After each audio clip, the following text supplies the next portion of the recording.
Here we have a to-do list. Now we put a check mark for a task completed and no for an incomplete task. Let's start working on it. We have 1 number for task completed and 0 for incomplete work. Select both cells, right-click, and select the format cells. In the number setting under the category section, select the custom. Type yes and no between inverted commas and put 2 semicolons between yes and no. Now press enter. Now we see yes and no in front of task completed and incomplete cells. After this, come to the table. Select both rows, right-click, and select the format cells. We repeat the procedure for them also.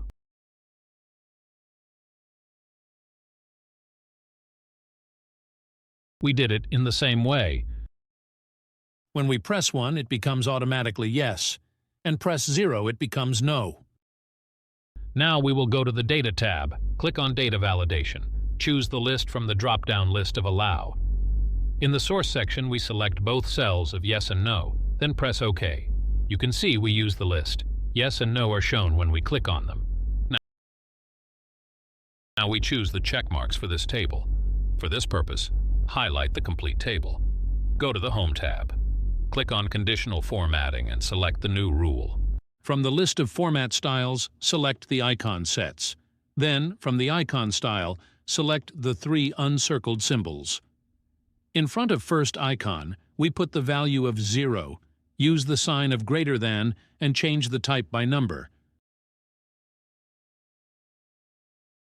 We put the 1 in front of the second icon and use the sign of greater than or equal to change the type with the number. Then press OK. Now you select the yes or no. The check mark also shows with the comment of yes and no. So the last task is to remove the words and only leave here the signs.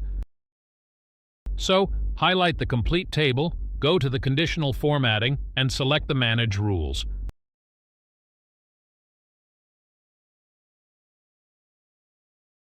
A window opened. Click on the Edit rule. A new window opened. Select the Show icon only. Press OK.